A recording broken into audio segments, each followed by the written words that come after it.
Welcome back to Forbidden Knowledge News. I'm your host, Chris Matthew. Today my guests are Laura Knight-Jadczyk and Harrison Koehli. First, a couple of announcements. Be sure to watch the Forbidden documentary, Occult Louisiana, available on Tubi, Roku channel, and multiple streaming platforms. Also, get a Rokfin premium membership at rokfin.com/FKN+. And be sure to always download our audio episodes through Spreaker. Today I want to welcome Laura Knight-Jadczyk and Harrison Koehli. Laura is an American author and researcher known for her work in exploring the nature of reality, the paranormal, and historical mysteries.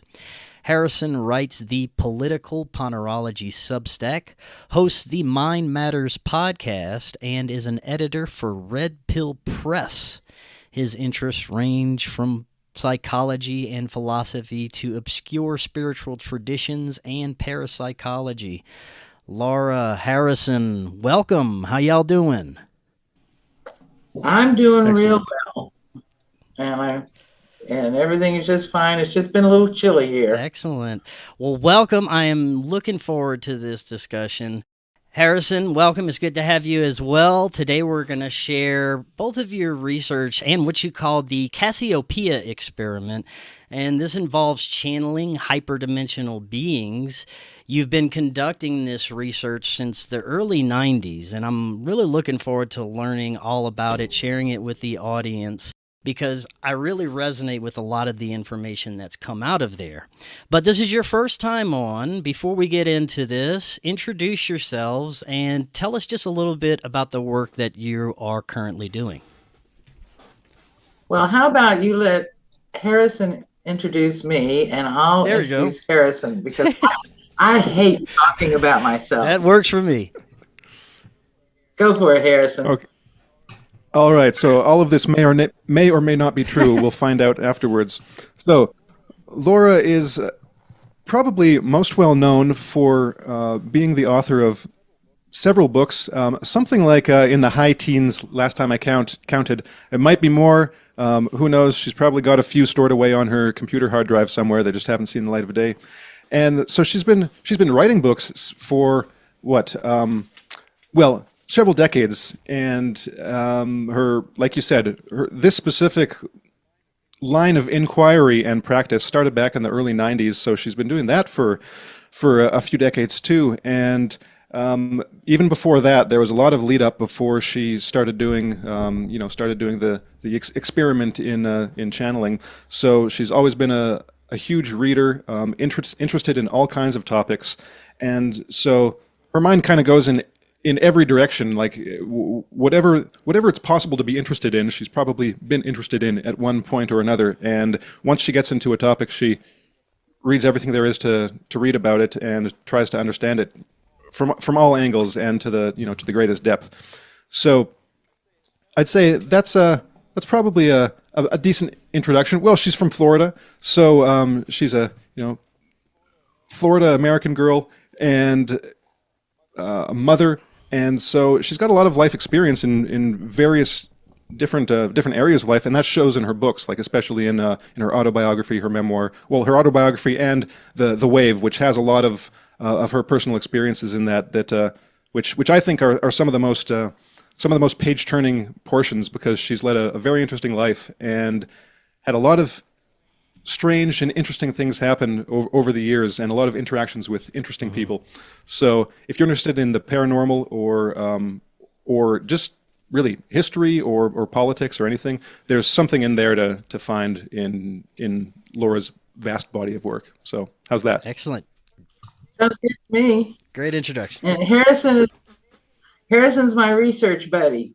He's a lot younger, but he's extremely well educated, and he is very musically talented, and he engages in research in the Bible, which is, to me, not a lot of young guys do that, but he does it, and he understands it, and he knows how to do it, and he really, really was a big help to me when I was doing the research on my book, From Paul to Mark. And I just referred to him as my Bible buddy. It's not that we're not believers, we're researchers, so we were doing research.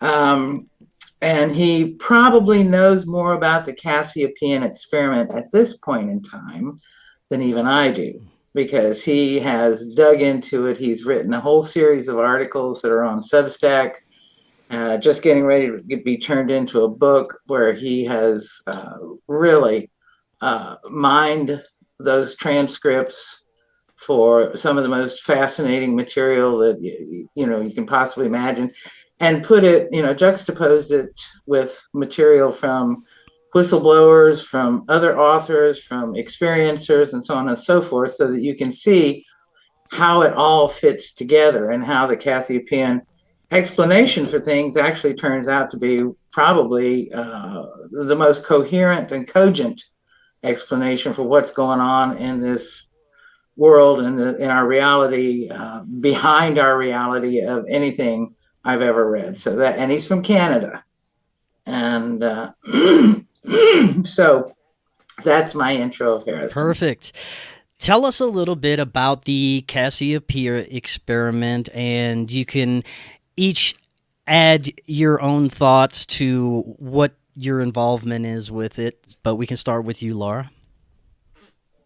Well, it started, quite literally as an experiment, because prior to even attempting anything like that, I mean, I'd had a lot of paranormal type experiences, which, I've chronicled elsewhere, but prior to doing it, I read literally everything on the topic that was available at the time. And remember, this was back in the 80s and early 90s, before internet research was the big thing it is now. And now, for a period of time, internet research was just wonderful because you could find a lot of good stuff. Now it's so controlled, and there's so much noise out there that the noise to information ratio is really bad.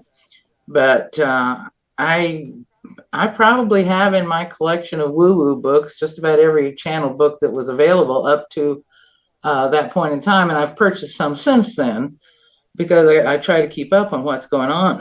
And I was just very dissatisfied with what I was reading. It was, and I've explained this in great detail in my book, Amazing Grace, why I was dissatisfied and why, things just didn't make sense. And, one would say this and one would say another thing.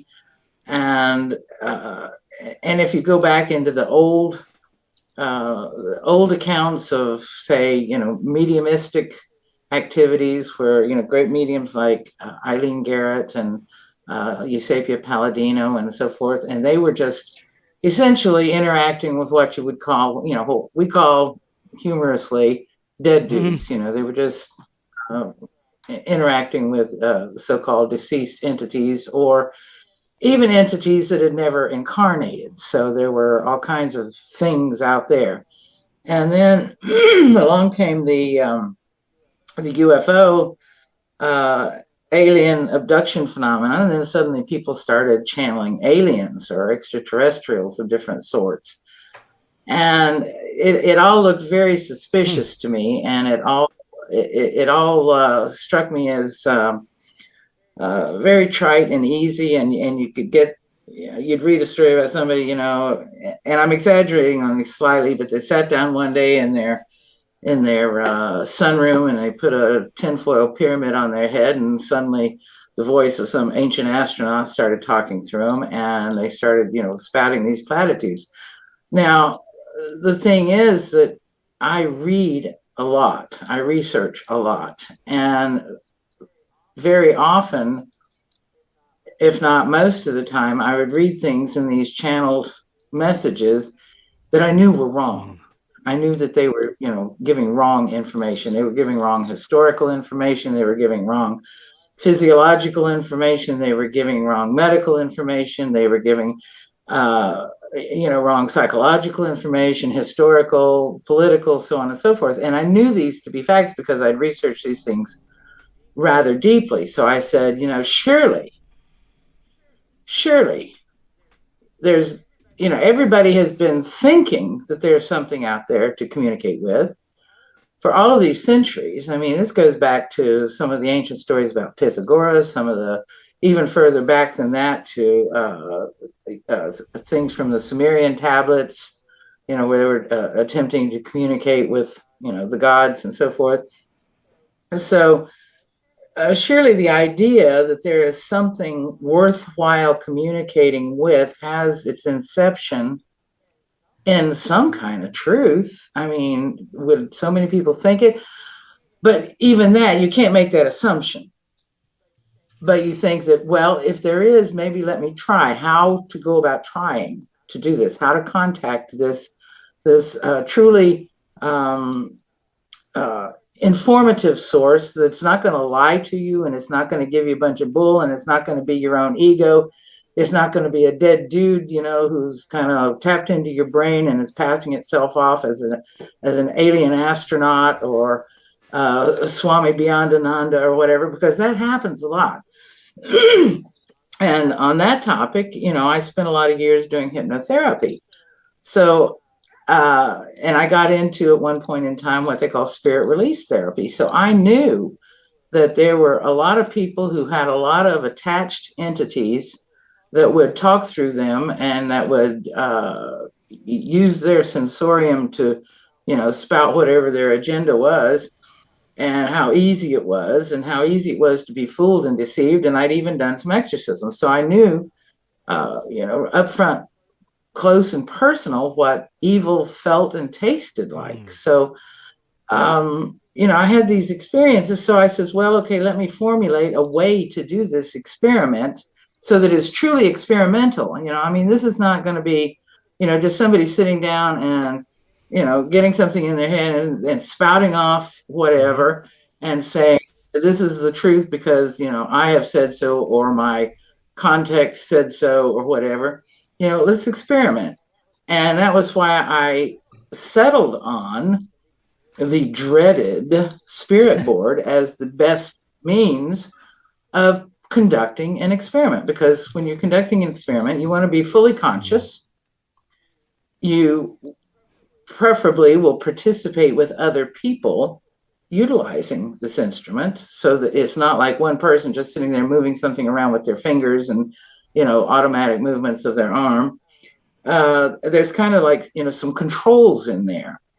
And also with my experience doing spirit release, I used this board in a way that I was actually doing spirit release through the board itself. Because if something came along and said, hi, my name's Dave, and I asked them, were you ever alive? Did you ever have a body? And they would say, well, yes. I says, well, when did you die? And then they would answer, so on and so forth.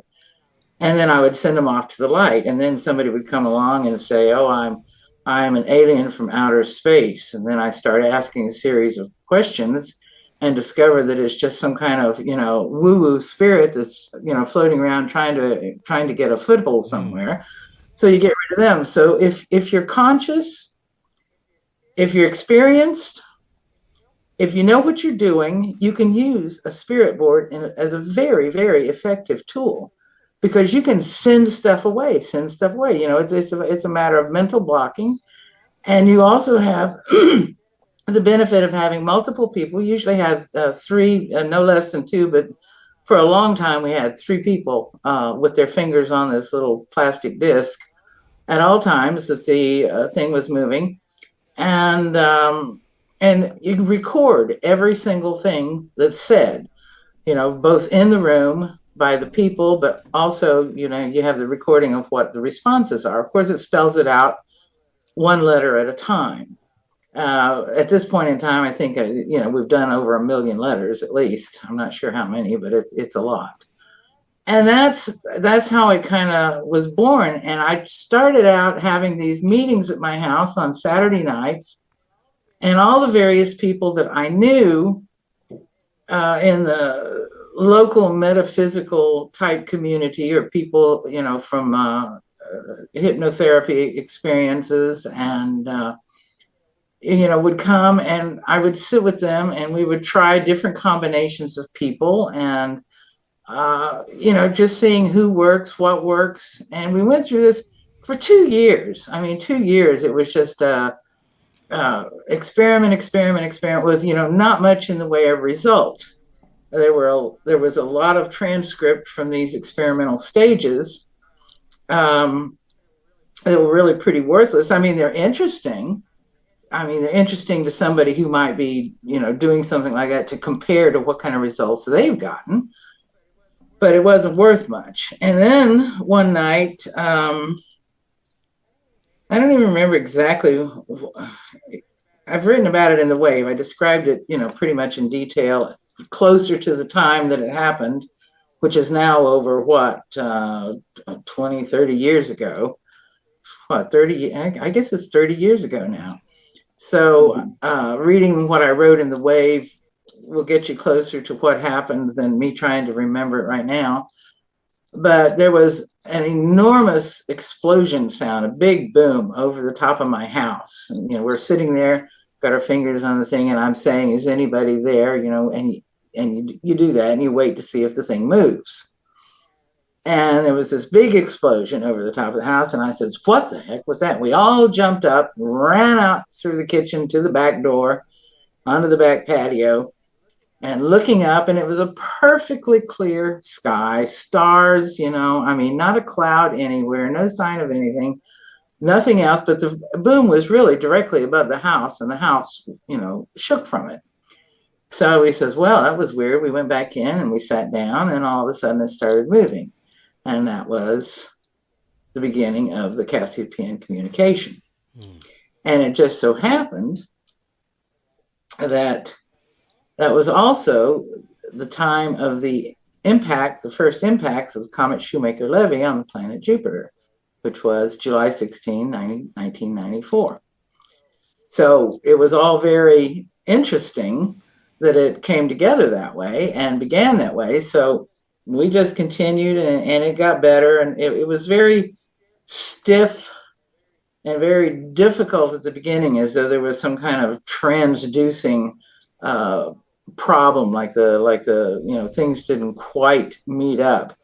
But it was pretty startling. The first session was actually pretty shocking. And then we just continued and continued and continued, and now it's to the point where, it's very, very quick, and it works very fast most of the time, and little by little, there's become a more colloquial exchange rather than a very stiff, stilted one, as though somebody didn't know how to speak the language, so to speak. So, but one would assume, and I always have, that if there are such things as higher beings, that they know how to speak any language. See, so those should not be issues. The issue would be on this side, being able to transduce it, to collect it, whatever. Because, higher beings that say, oh, I'm so high, I can't do this or that. Well, how did you get to be a higher being if you didn't start somewhere lower? And if you started lower, then surely, if you're a grown man, you still know how to play marbles, right? Right. You don't lose it. So you don't do it very much, but you still know how. So that's been always my assumption. So I'm going to shut up and let Harrison talk. One more thing before we go to Harrison. Was there anything that was overwhelming evidence that you are speaking with what they say they are, besides the event in the sky and the different type of communication? Was there any other type of validation? Well, there was a photograph that was taken, and actually there were a couple of photographs taken. And then there were, and Harrison's the one who's done all of what we call the Cassiopaean hit list. And there were a number of things that they came up with and revealed that nobody could have known, none of the people in the room, and in fact, nobody on the planet at the time. Interesting. So that later turned out to be true, because, it's one thing if you have a channel source that tells you something that you cannot validate. But it's something else when it tells you something that nobody could possibly know, but then later gets validated. And actually, there are quite a few things like that, that, scientific information about, or historical information where material has later turned up to be confirmatory to, things that the seas had said. And so there've been quite a few things along that line, and Harrison actually can address that better than I can, I think. Yeah. All right. So, well, that latest question was basically, is there anything that can verify basically who they say they are, right, and the whole scenario? And I'd say that there's a lot, not only in channeling in general, but in like in the Cassiopean experiment specifically, that can't necessarily be verified, right? So I put things in different categories. There are the things that that you might ask a question about that can then be checked and say, okay, that's true or false. There are the things that kind of there might be some circumstantial or like supporting evidence from other sources that show you might be on the right track, but it's still hard to nail down one way or the other. And then there's the other stuff, which is just it might be something that's totally unverifiable that we couldn't check if we wanted to. So there are a few different categories. So there are probably some things like that are purely in the realm of, well, that's really interesting. And it would be really interesting if it's true. I wonder if it's true. Maybe one day we'll find out. And then there's kind of the stuff that Laura mentioned, where it's like you can identify a particular hit, as we sometimes call it, where there'll just, and oftentimes it's something that just kind of comes out of nowhere. It's just this weird statement that seems kind of, well, that's kind of weird. I wonder why they'd say that. And then a few years later, you're reading a book or a scientific paper or something, and then there's that factoid or something very similar to it, and it's like, well, okay, well, that's pretty interesting. So there's a few layers or a few levels of kind of interpretation that can be gone through, don't necessarily need to be gone through, but basically, like for me at least. Getting back to your original question about kind of how we got into this and kind of our involvement. Well, when Laura was doing that first session back in 1994, I was still in elementary school, so I had nothing to do with any of this kind of stuff. But as the years went on, and I became a teenager, then I was getting into this kind of thing. I was interested in parapsychology and the paranormal, and when I wasn't just playing with my band, playing my guitar in my band. That's what I was most interested in. But on the side, then I'd read a lot, and so I got into. I eventually found some channeled stuff. I think maybe the first channeled book I ever saw was, well, there were two things. I think my mom had like an Edgar Cayce book and a Ramtha book. So I read those, and I was like, oh, this stuff's like crazy, but in an interesting way. And so eventually I found the raw material online, and that led to finding the Cassiopean material, because basically both allegedly sixth density beings, right? Well, what is that? How does that work? And so with that, like really truncated history, that's where I was coming from. And so I looked at the material as more of, well, it's, or how did Laura put it right when she was introducing me? Basically, well, okay, yes, showing that the Cassiopean material is coherent, right? It presents a coherent story, a coherent framework of looking at things. That's kind of the way I look at it when I put on like my researcher hat. Is that there's a certain framework, a certain like whole picture that's being presented. Now, whether every detail is true, who knows? But it seems to make sense. And when, like, at least in the broad strokes, when you get into some of the details, maybe it's again hard to check. Maybe you even find some details where it's like, well, I'm not quite sure about that, in that session or this session.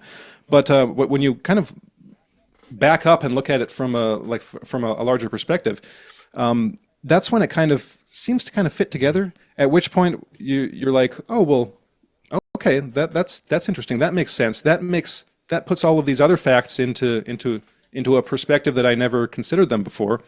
But I'd say that overall for me, even if there are things that can't be checked, like Laura mentioned at the beginning, like neither she nor I are like believers, let's say in a biblical sense. I think that probably applies to how we approach most things. Like to speak for myself, I like to hold ideas like lightly, like baby birds, and to consider them. If I were to find out, well, I'll make a comparison with like a believer.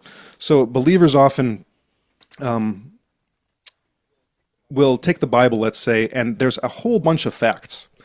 Well, what they consider facts, and they have to be considered facts. And if one of them gets questioned, then it's a painful experience. And I've talked to some really hardcore believers like that, where you can see that their entire belief structure depends on every one of those facts being true, right? And so if you challenge one of them, it's like that chink in the armor is enough to destroy the whole structure, in their mind at least. That's kind of the way it appears from the outside.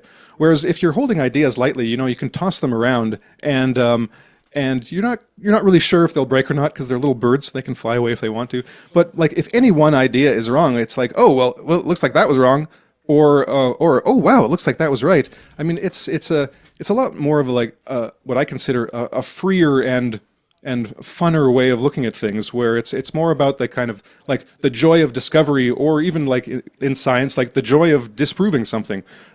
There's not, like, to me, there's not that emotional energy of like, oh, this needs to be right, or if this isn't right, I'm going to be devastated. So I guess that's just a long way of saying that, yeah, there are some things that there isn't any proof for, at least at this point, and it doesn't really matter to me, because I'm not kind of like fully invested in this being 100% true and that being 100% true. It's more like, oh, well, that looks like that was true, or oh, that one wasn't. It's kind of the way I look at it, the way I approach it. I want to get both of your insights into what these beings are. The Cassiopaeans, you call them hyperdimensional.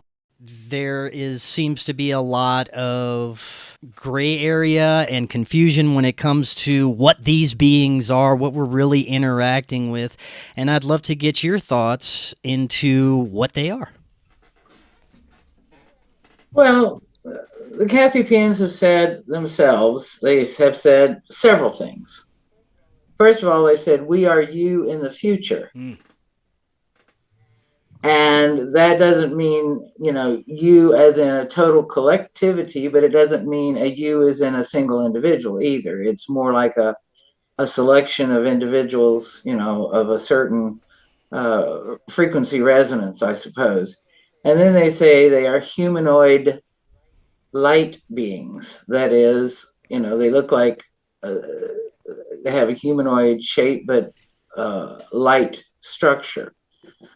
And they've also referred to sixth density beings as what we commonly know as angels, or think of as angels, not necessarily know, because a lot of people claim to have angels that, I'm not too sure that they're firing on all cylinders.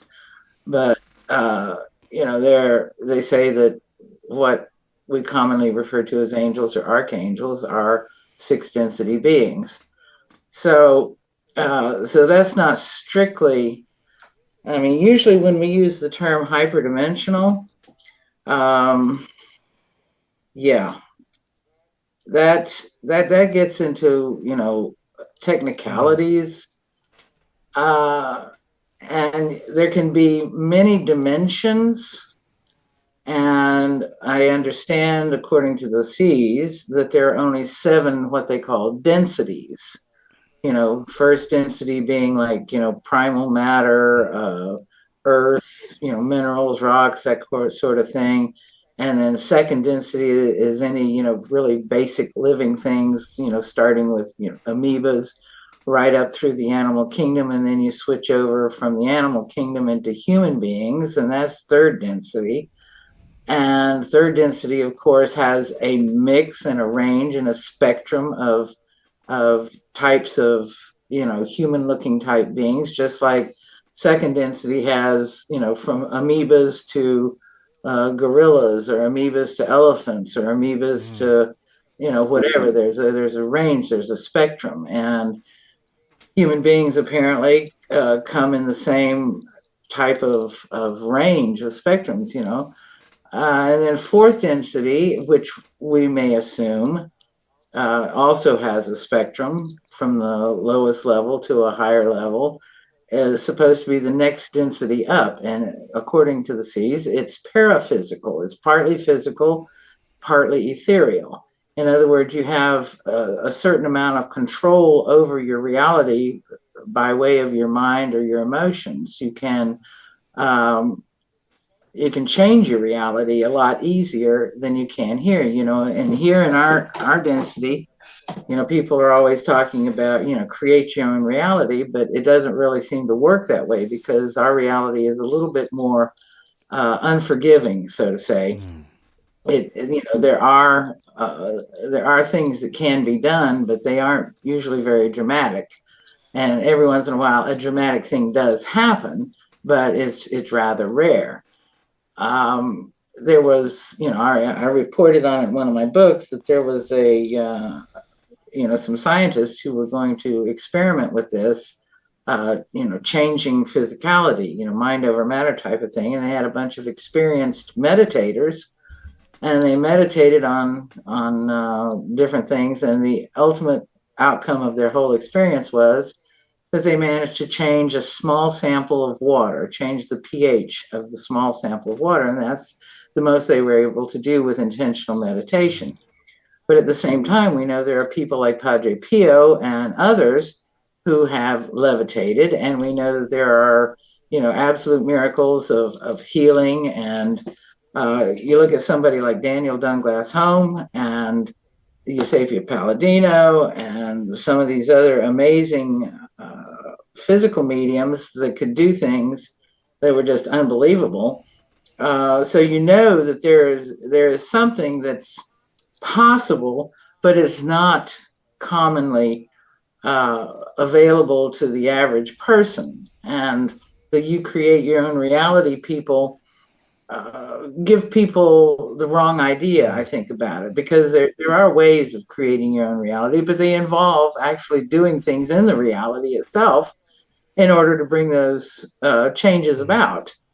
And a lot of it has to do with changes in yourself. So fourth density, paraphysical. And I suppose paraphysical could be from the lowest range, where more physical and less spiritual, but still have more ability to control your reality than, say, somebody in third density. And of course, there's probably a border region where these densities overlap. And there may be people in our reality who are very, very close to being, fourth density type beings who are better able to control their reality. And then now, supposedly, according to the C's, fifth density is the contemplation zone. It's where you go when you die, and you recycle back into, the third or fourth density, or in some cases, we understand there are even individuals who, because of very extreme circumstances that are not very pleasant, basically return to being primal matter. They don't really have a soul, and they just, or if they do, it smashes and so forth. So that's not a very pleasant thought, but they've talked about that. And then the sixth density, humanoid light beings. And then seventh density, which is all, the one, everything, and you could say the seventh density and first density are like two sides of the same coin in a certain sense. Seventh density is the all in a certain sense, and it's also, the beginning of all creation. So I have learned to content myself with realizing that there are a lot of these things I really can't grasp, because we're like fish in a dirty fishbowl, trying to understand the world outside the fishbowl. And it's way more complex than we can even imagine, I think. I mean, we've had some discussion with the C's that would just make your head hurt, because it's like, I can't stretch my brain that far. And I'm not really a stupid person. But I can't stretch my, now maybe somebody who has some kind of real abstract thinking capacity could probably go somewhere with that. But anyway, that's the answer to that. Who and what the C's are, and about the various levels. And of course, the 7 levels are very common in many esoteric systems. And the one that I found that actually has had some of the closest resonances to what the C's have said are the teachings or the works of Ibn al-Arabi, the Sufi sheikh of, I think he was from Spain. Correct me if I'm wrong there, Harrison. He definitely spent time in Spain. I can't remember if he was born there or not, but yeah. And he was from what, the 10th, 11th, 12th century, somewhere around there. Yeah, somewhere in there. Yeah, and he talked about the 7 levels, and he did some diagrams that expressed something similar to 1st through 7th density. So sometimes reading his material is very helpful, because, and that's one of the things we've tried to do is, as we've received this material, we've tried to do a lot of reading to find out, is there anybody else saying anything similar? What are the comparisons? How does this stack up against other teachings and so forth? And it stands up very well to some of the more highly respected teachings, such as, al-Arabi. So, and of course, Gurdjieff is very much imbued with some of the Sufi ideas. So, we enjoy working with Gurdjieff's material and ideas, and we also enjoy Carlos Castaneda. There are a lot of things that he says that kind of, intermesh and interconnect. So, yeah, that's pretty much it. Anything to add, Harrison? Nope. Just the one thing that came to mind while Laura was speaking is that she kind of got to it at the end. Is that there's a long tradition not only of something like 7 levels, but if you look at this kind of like chain of being of the kind of the ladder of creation, right? And these ideas go back throughout all of kind of the alchemical and hermetic traditions, but they're kind of all over the place, where you have these levels of being, and it starts low at something simple and very unconscious, and gets more complex and more conscious the higher you get. And so traditionally there have been like various schemas of like matter, and then various types of animals, and then there's the kind of the highest animals, and then there's humans, and then there's maybe angels, and then something else, and then God, right? And most philosophical traditions, like in Western philosophy, it's pretty much here's humans, and then here's God, if there's God at all, right? If it's not an atheist philosophy. So at least in the last several centuries of Western thought, they've kind of, there's no real place for a chain of being higher than humanity and lower than God, right? So there's this big empty space that's waiting to be populated. But other kind of religious or spiritual or occult or whatever traditions, like they've filled that in like a long time ago with various names and to varying degrees, right? So there's at least a tradition to go on, and the Cassiopean version of that is as Laura laid out, right? So you've got everything up to humanity, but then there's a few layers between humanity and the all, the what we might call God or the cosmic mind. That there's a few layers that populate that area, right? And so above you'll get beings that are more like humans, but compared to, let's say, like a god or an angel, but not quite human, right? And that's probably where we'd fit in aliens. Probably a bunch of other beings that historically have been, referred to by various human groups, like the jinn or the fairies or something. Like there's probably a bunch of that goes into that layer, and then there's a layer above that, which is again like of a different order, so it's qualitatively different than the layer below. And just like humans are qualitatively different in some sense from the animal kingdom and all other lower forms of life. So I just put it into that context and say that, like, so for the C's, the according to themselves, that them as sixth density beings, they're on a level, that's kind of a few above us, right? So it's kind of like a metaphysical ecosystem, right? Right. Yeah. Right. Yeah. Absolutely. Yeah. I think Joshua Cutchin, who's an author that I like, he's got a. Yeah. Like, I haven't read his latest two book series, but what is it? An Ecology of Souls or something like that.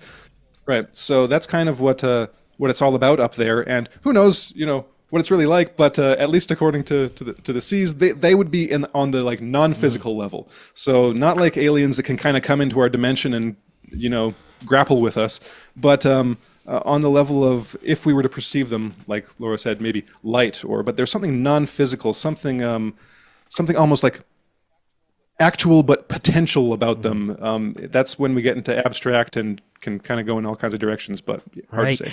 Well, what I want to get into next may take up the entirety of the rest of the show, and that's the nature of this human experience, the nature of evil, the parasitic ruling class, the parasitic and anti-human systems that we're subjected to, how it all came about, and why we're here. What are we doing here, and why are we subjected to this parasitic ruling system? Let me give one part, and then I'm going to hand it over to Harrison. What it's all about is, all there is lessons. We exist to learn because we are all fragments of the all, and the all has, what does the all have to do for all of eternity except, fragment into individuated souls and send them out to do things and experience things and learn about things and bring all of that back. So everything we do and everything we experience is all about learning. The universe or the cosmos or reality is it's a school. And what I'm saying here is what the C's say. Okay? It makes sense to me. It's a school. And we learn from it. And as we learn, we grow, because the more we learn, the more knowledge we acquire. And that knowledge can be, reading. It can be learning in any number of ordinary ways that we think of learning. And it also is learning from experiences, because you learn better from experiences than from just about anything in the world. And these experiences actually add weight to your being. They add, you have more gravitas. And so that's the simple answer. Carry on. Now, one more thing. Was there at some point an infiltration of dark forces, or were the dark forces, in a sense, sanctioned to help us learn and grow? Well, in a way, yeah, because you have to think of it this way. One of the biggest problems that I have when I'm reading, modern or any kind of philosophy is that they're always making these arguments based on the idea that God is good, and good means being good according to human standards. God is love and God is good, and a loving God wouldn't do this. They have this problem with if God is loving, he wouldn't let evil things happen to us. And if he was good, he wouldn't let this and that and the other thing happen. And if, he was all powerful, he would stop all of that. Therefore, God doesn't exist. Well, stop and back up a minute and think about this. The all blinks neither at the darkness nor the light, because it is all God. Okay?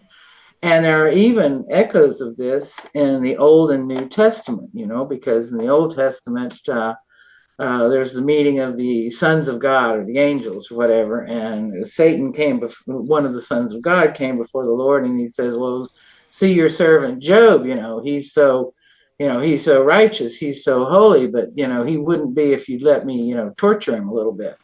And God says, do your worst, Job is just absolutely holy. So in that case, you're seeing a prime example of God sanctioning bad things to happen in order to prove Job. I don't think about it in terms of proving. I think about it in terms of learning. Then there is the example from 2 Thessalonians where Paul says that God sends upon them a misleading influence, a delusion to error, so that they would believe what is false, so that all who love the truth, might be shown and might be saved. So there's another example of God, sending, darkness upon people in order to, do something in this case so that those who love truth enough to push through this darkness can show themselves. In the sense of, the C's have talked about having, there's two pathways: service to self and service to others. And this is actually a concept that was brought out by the raw material, which was Elkins, Ruckert, and McCarty, and they were doing experimental work too. They were doing it a little bit differently than we do, but their work was very experimental, and it was excellent work. So they talk about service to self and service to others. Now, service to self is, pretty much self-serving. And service to others is serving others in order to serve self, because it is serving the self that you serve others. So these two pathways they both lead back to God, in a sense. And it's hard for people to understand or to think about it, that if you have a concept of cosmic mind, or God, if you want to call it that it's not all good, all loving, all knowing, all powerful. Well, maybe it just isn't that way because they have the wrong concept. Because to a service to self individual, what you would consider good isn't good. It's bad because it's negative to him. And, it's kind of like an arbitrary thing to say, well, his view is wrong and my view is right. See? I know that's kind of a scary thing for people to grapple with, but that seems to be the way it is. And the secret seems to be that once you know and understand that, then you begin to operate on the frequency that you choose. Do you choose to be service to self, or do you choose to be service to others? And once you begin to operate on whichever path, whichever frequency you have chosen, that changes your vibration. And at a certain point, because of the chasm between the two, you become unavailable to the service to self forces. And that's really the whole thing that we're trying to learn, is how to become unavailable to them. Because you have to understand, in a certain sense, it's almost like electrical charges too, or matter and antimatter. When they come together, they annihilate, right? Or if the charges come together, they get degaussed, or whatever. So if a very powerful service to self individual and a very powerful service to others individual come into conflict and interact, and if they are perfectly equally balanced, then they end up, both of them, losing their juice, and kind of like, it's kind of like two fighters in a ring that, that neither one can beat the other, and they just exhaust each other until they have no juice left. So the idea is to build up your juice and conserve your juice, and to try to avoid any of those kinds of interactions so you don't get degaussed. And that is what enables you to progress to the next level. And Harrison, take over. I'm digging myself into deep. Well, I want you to repeat the original question. Sure. The nature of this human experience. Is there a parasitic infiltration? Was it sanctioned?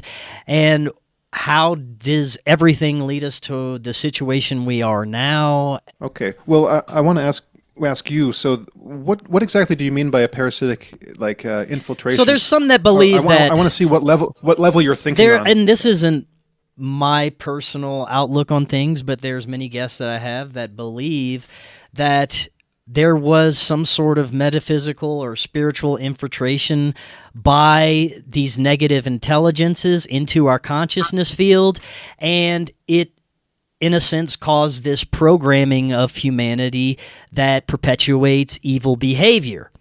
And I more align with what Laura was just saying, but I'd love to hear your thoughts too. Yeah. So I think that this is one of these kind of like really high level questions that's probably impossible to know the truth about 100%. But I'll kind of give you the way I look at it. I think that they're probably both true to a degree. And I think that at various points in human history, you can look back and something has probably happened along those lines. So I think that there were probably things that happened, let's say even in the last century, or maybe the last 150 years, that kind of opened a door to a kind of parasitic infection from higher realities. But that something like that has probably happened numerous times over the tens and hundreds of thousands of years of human and pre-human history, where various doors, so to speak, have been opened, allowing in certain influences, and maybe some were bigger than others. So I think it's both, in the sense that there's this kind of, if not cyclical, then just recurring pattern of ups and downs in human history, where things get better in certain regards for a certain amount of time, and then they get worse, and back and forth and back and forth. And that's kind of one of my focuses of research when I'm writing about ponerology. Let me you can think about this in the terms that the Zoroastrians teach, which is that Ahriman and Ahura Mazda had kind of an agreement that they would alternate rule. I think I don't remember the exact term of years, but it was a few thousand years that one would dominate, and a few thousand years the other would dominate, and then the next one would come back, and then back and forth. So it was like a cyclical thing. And but that could, I don't want to get too much into Zoroastrianism right now, but it's probably one of the more interesting religious forms that has existed that I'm aware of since any religions we know about. I would say that Zoroastrianism is, to a great extent, largely responsible for Christianity also. So carry on, Harrison. Yeah, I think that's a great framework to look at it from. And so oftentimes when I put my ponerology cap on, I'm writing almost strictly from the kind of human perspective. So every once in a while, I'll bring in a little bit of kind of the supernatural element and try to find connections between the two. But I think that the thing about reality is that it's crazy that you can look at it from all these different lenses and it works, from each one. So you can be a strict kind of materialist and get a pretty good picture of the material world, right? You're going to be missing a whole bunch of other stuff, but it works. So but then you can look at it from a totally different angle. And then what I like, of course, is synthesizing and looking at it from all these angles at the same time and seeing what they all miss and how they all work together. So from looking at evil from that perspective, you can look at what's happening in the world and history and kind of limit yourself to a human perspective and get a pretty good idea of what's going on from a human perspective. Then you can add in, other stuff, the kind of higher influence stuff and look at it from a different direction. So I think it really depends on what period of history you're looking at and what level of analysis and interpretation you're looking for. So when I mentioned like the last 100 years, let's say, you can look at from a human perspective, you can look at the social dynamics and the demographic, like structural demographic dynamics, like Peter Turchin writes about, and get a pretty interesting and decent understanding of how societies like not only rise and fall, but go through good and bad periods, and how we're at this kind of like the Western world is entering and has entered a bad period, right? The crisis period of our not only this cycle, but of like civilization, Western civilization in general. But you look at the last 100 years, and you can trace that cycle. You can also look at it from the kind of paranormal angle and look at the history of UFOs and what's going on there. And some weird stuff, happened. Kind of seemed to take off in the mid to late 40s. And that's not to say that that's when UFOs started, because there are credible reports from going back to the 30s and then the 20s and the teens and the late 1800s. But the modern era of ufology, for instance, seems to take on. Seems to start, well, it seems to be, you can contain it within the last 150 years, and it really takes off in the mid-40s. So what was going on then, right? You can wonder, you can ask questions, and I think, but I think something happened, right? So I think that probably the development of nuclear weapons probably had something to do with it, but behind the scenes there was all kinds of human stuff going on, right? And the 20th century is full of crazy stuff just on the human level. If you look at the kind of political and the socio-political things that were going on during that period. So of course, the 20th century is the century of totalitarianism. Well, what is totalitarianism? That leads to one of my big interests, which is ponerology, the political study of evil, essentially, the study of political evil. And so what is the nature of totalitarianism? Well, what is the nature of psychopathy? How do those things all work together to create a political system that is dominated from bottom almost, or from top almost to bottom by a certain kind of evil psychological profile? What does that look like? How does that work? And then how might that relate to a more metaphysical or supernatural perspective? So it really there's so many angles to look at the problem from, and so many angles, but also so many levels. Like Laura said, you can take the super big picture one and say it's all lessons, and then you can zoom in to varying degrees to get like right into the level of like a single human life, or you can zoom out a bit and look at at geopolitics and what's going on internationally. But on that big picture of your question, I'd just come back to that I think there's kind of a melding of the two, that on the largest level, the things that happen because this is all just it's kind of cheesy, but it's all just part of the plan, right? It's not necessarily a plan, but it's all part of the framework of how the universe is set up and how life works. But then you can zoom into the specifics and say, okay, well, here's what happened historically. Well, it looks like something happened here. Like maybe Aleister Crowley and Jack Parsons really did open up a portal to bring through the being Lamb or whatever, and and that had a big influence over the last 70 years or whatever. Who knows? That's when an historical study is necessary to look at, okay, this particular time and place and who was doing what and what happened after then. So maybe you want to get to that level of specificity for something, but let me say that if you study history, you see that we have been at this point more than once. We've been here before. And it's been just as bad, if not worse, than it is now. And usually when it happens, the result is some kind of cataclysmic disruption of civilization. If you look back at the archaeological and geological record, you see the evidence of previous civilizations, and they're layers of them. There are different ones. So it seems that when a civilization gets to the point such as ours is now, that it tends to destroy itself. It tends to, once again, it comes back to the STS and STO, coming together in some kind of a battle, and they just basically lose all their juice and they get degaussed, and everything kind of goes back to a level playing field, and things have to build up all over again. So we're not unique. But then there's another thing that I have thought about for years, And that, goes back to electrical charge again. And, evil and good, you could say that they're, and remember when I say that, I'm saying evil and good from my perspective as a person who, has chosen the service to others pathway. For me, good is serving others and helping others and giving, my information away and basically dedicating my life to this whole project. So, that hopefully it'll help humanity.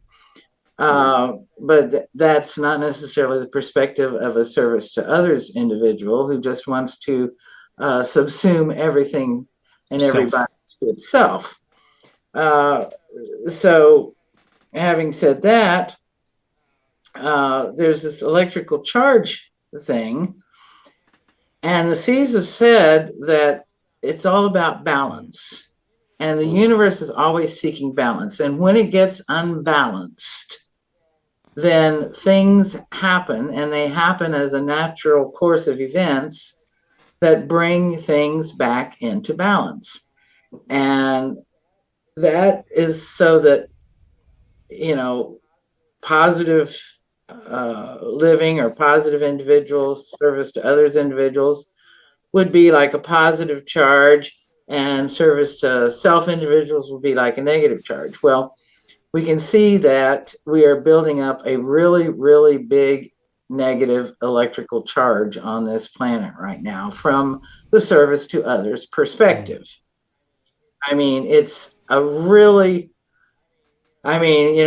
human beings are like capacitors, and they are just, building up this charge, building it up, building it up, building it up.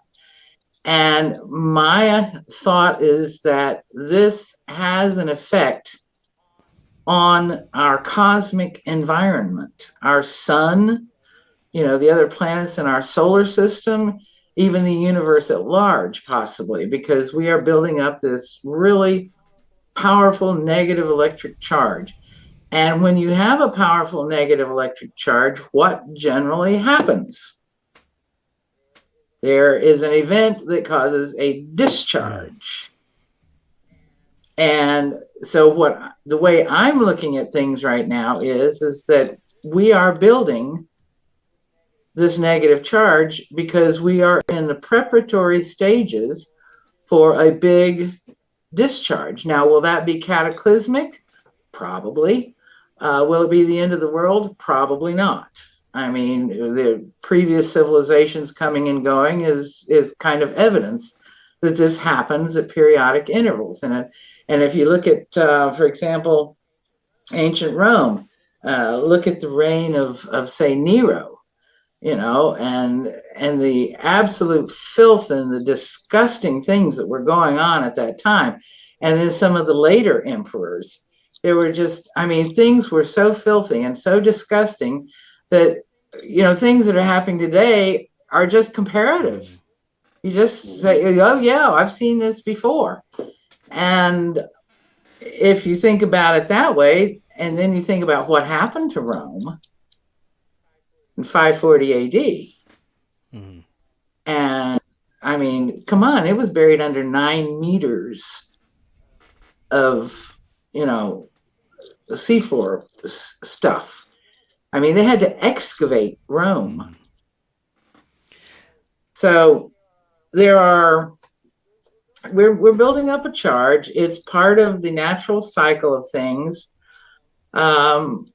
People who learn about this, who learn about service to others, who learn about service to self, who learn about charges, who learn about building the gravitational weight of their own being, have the possibility of being outside this, of being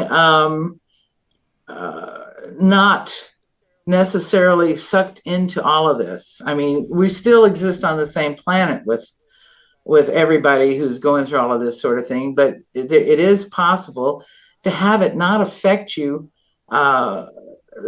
very strongly in your own personal life if you are making certain choices and paying attention, changing your frequency, growing your weight, seeing things, understanding things, and basically in a sense, and this is the tough one, you know, feet don't fail me now. You still got to love it. You've got to love the cosmos no matter what it's doing, because it's doing what it's doing for a reason. Things are happening for a reason. Those service to others beings have as much right to exist as service to self beings, or, you know, whatever. Service to self beings have as much right to exist as service to others. You know, they have come to dominate. They have infiltrated our society. They have, I mean, the way that they've infiltrated has been, you know, like Harrison was pointing out, there were evil people on Earth who made deals with evil beings from the next density up, the fourth density, and they have turned the U.S. into a huge magnet for service to self accumulation of charge. I mean, the U.S., I'm afraid, is just going to, you know, I mean, when the discharge comes, the U.S. is not going to be in a very pleasant situation. And the Caesar said this. You know, a lot of things I'm saying, you know, are just informed by what they have told us. I'm you know, putting it in my own phraseology and also mixing it in with some of the historical stuff that I've learned and some of the research I've done. But that's pretty much the way it is. We are definitely infiltrated. We are infiltrated by psychopaths mainly on the human level. Psychopaths are easily used by negative hyperdimensional beings to manipulate. I mean, if you look at the way things have gone and developed, and I've always said this because, you know, I used to follow trails of these so-called conspiracies, as they, you know, conspiracy to do this, conspiracy to do that. You know, like Masonic conspiracies and alchemical conspiracies and so forth. And you follow the trails and you follow the trails. And I realized one day, you know, we're talking about human beings here when we talk about conspiracies. And human beings of the type who would do the negative things that are described as being done by some of these individuals, you know, the kind that harm other people and harm society and only out for themselves, they can't think ahead to how their conspiracy is going to turn out, say 100 years from now. They are only interested in what they can get and do right here and right now. So how can you describe a human conspiracy that extends for hundreds of years when you know that human beings are instant gratification creatures? And that's when you come to the realization that these conspiracies, these events, have to be managed from another level of reality where 100 years is not a long time. And they're able to manipulate these people in the here and now by, you know, triggering their I'm going to get mine now thing, so that they do what they do. And then the next generation, I'm going to get mine now. And then little by little, step by step, they are bringing this hundreds of year old conspiracy to fruition. I mean, you look at somebody like Mark Zuckerberg or Bill Gates. Now, they have children. Do you think that they really comprehend what the world is going to be like for their children based on the evil shit that they are doing? And excuse my French. But you know what I'm saying here? I mean, do they have even an iota of comprehension of what they're leaving for their own children? So either they are totally evil and are willing to sacrifice their children to Moloch, you know, as a symbol of total evil. And come on, there are people all across the U.S. that are sacrificing their children to Moloch. I mean, on a daily basis. But either that, or they just simply have no ability to understand consequences. And that is one of the main characteristics, as Harrison will tell you, of the psychopath. They do not have a concept of time and consequences. They can't grasp that. It doesn't work in their brain. And so if you have a human being who doesn't really understand time, and that if you do this at a certain point in time, that is going to happen. They have they have a good knowledge of how to manipulate people. Psychopaths do. I mean, in the here and now, they know how to get you to do what they want you to do here and now, but they don't really understand that there is going to be a snapback. There is going to be repercussions. There are going to be consequences. I mean, it's like a little kid. Little kids don't know consequences. You have to teach them consequences. And that's the big problem.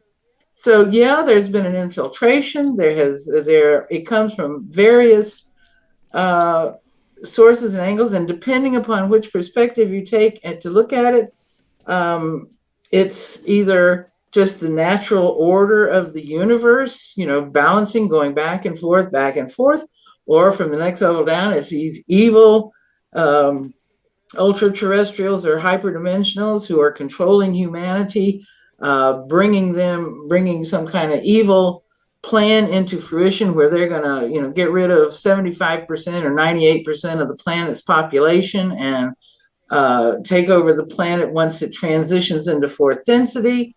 So there's different levels of this conspiracy and different levels of this infiltration. But yeah, evil is freaking real.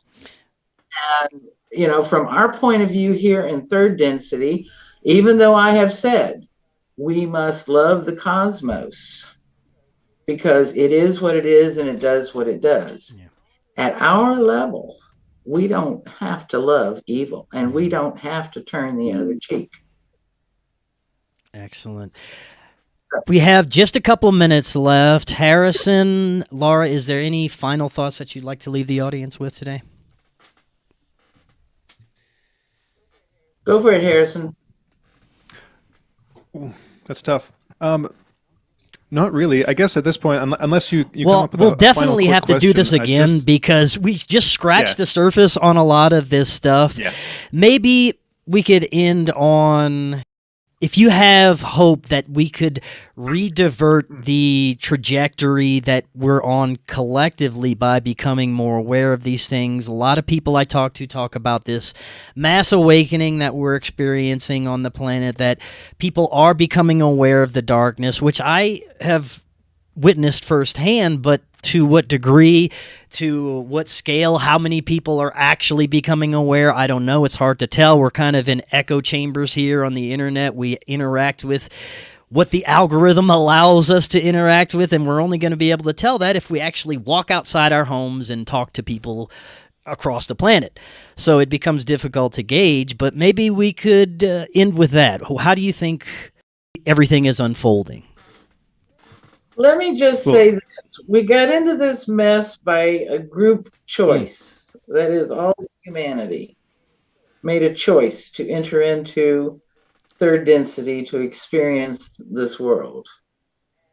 And the only thing that's going to get us out is if there is a mass choice to resist what's being done. And that really has to be a mass choice because, like I said, you can't violate the free will of another. You cannot, you just can't, because it has repercussions on you and very serious and severe ones too. So the main thing that we can do at this point in time is to wake people up. There's going to be, I'm afraid, because if you look at the masses of people, now there's a lot of people becoming aware that there's evil. But how are they becoming aware? Are they becoming aware in the context of the good old time religion, Bible, or are they understanding it seriously in the context of frequency modification of their being, of acquiring knowledge and doing research and finding out what's really going on and learning that you've got to there's going to be a big degaussing, there's going to be a big contact potential differentiation discharge. So, what context are they waking up in? My guess is there's going to be a lot more and lots more serious suffering before enough people become aware and are looking for the answers. And, that's, and the people who are aware can do is to try to stay under the radar, because when the time comes and those people are ready to ask questions, they're going to need somebody to give them those answers. And somebody's got to be there to do it. And, so it's important for the people who have those answers to protect their physical integrity as long as they can, so that they're available to give them. Right on. So that's basically what I think. And there's going to be a lot more suffering. I don't see a mass awakening quite in the context that you say it, but I do see people becoming massively aware that there is real evil, and it's out there stalking our planet in 1,000 League boots. But are they ready to do something? Have they been so marginalized by being made ill, by their health being destroyed, by the chemicals that have been put in their food, the chemicals put in their body, the mass mind control techniques that are being used on them? Those still work on a large number of people, and there's a program for just about everyone. That's what has to be overcome. And that's probably one of the reasons why, my particular experiment, my particular view has been so vehemently marginalized and suppressed. I mean, back in the early 2000s, Google disappeared us from search results. I mean, we were early victims of Google before it even really, got going. I think they were taking us out by hand. Right. Yeah. Harrison, final thoughts? I'd say on that topic, I'm an optimistic pessimist. So kind of like in Dumb and Dumber, right? Jim Carrey, the line, it's like, so what are my chances? And she says like 1 in a million, and he's like, oh, so you're telling me there's a chance, right? And he, like that's kind of what I'm like at heart, that things look really bad, and there's not a great chance, but there always is a chance, right? There's always a chance for things to turn around, for things to go the right way. So I think that a lot of people don't understand probability. When something's like a 1 in a billion chance, it doesn't mean it's impossible. It just means it's very unlikely. And when it happens, then you look back on it, you're like, whoa, what were the chances? Again, to use another pop culture reference from Seinfeld about the proctologist, right? The joke, it was a 1 in a million chance, right? And it happened. Like, those things happen. And when they do, that's when we kind of call them miracles sometimes. And so yeah, I'm a believer in miracles of a certain type, and of a certain interpretation. So I think that there's reason to hope, and there's rational reason to have hope. But you should also be a realist and have an idea of what's actually going on and what the actual possibilities and probabilities are, right? So if you're going to be hopeful, then I think that it probably behooves all of us to try to get an idea of what that would look like. And I think that's kind of what Laura provided there, is what does the hope look like? What do we think needs to happen? And at least exercise our minds a bit to try to get an idea of what can happen and what needs to be done to get there. So those are my comments. Let me add, we just witnessed a miracle when Donald Trump didn't die. I mean, he turned his head at the exact moment. I mean, to me, that was like, it's like whoever is, and the C's did comment on that. They said that there was a meeting and a decision to not allow him to be assassinated. So that was kind of like a miracle. The influence to make him turn his head was allowed to enter in. And then, I personally have experienced miracles, like what Harrison just said, 1 in a billion possibilities. So miracles do happen. So we don't give up hope. We do what we do because it's the right thing to do. And we keep going day by day by day because it's the right thing to do. and don't put an expectation on it, but just keep doing it. 100%. That's a great note to end on. This is great information. Like I was telling you both, we'll definitely have to do this again, get deeper into the information. Before we close out, I will have all your links in the description so everyone can easily access your websites. But for those listening, tell everyone where they can find out more about you both and the Cassiopaea Experiment. Well, we've got kind of an old website for the Cassiopaea Experiment. It's Cassiopaea, CASSIOPAEA.org. And there on that page, there's a link to the forum. And our forum is wildly active. I mean, it has been active. We've got our thread on the COVID thing is like millions of views, millions. And it was active all through the whole COVID thousands thing. of pages long. And we kept a lot of people sane during that mess. And our other website is SOT.net, and that's SOTT.net. And that's our news website, where you will find our presentation of the news and we originally started community noting news back 20 some years ago. I mean, we would get a news article from that was clear and obvious propaganda, and our editors put it up and they community note it. They put comments all the way through it, pointing out where the lies are and where it's distorted. So we've been doing community noting on news articles for a long time. So and our community noting and our view on the news is kind of informed by the Cassiopaea Experiment, although we don't talk about it on the SOT website. So those are the two main Excellent. websites. Laura, Harrison, thank you both so much.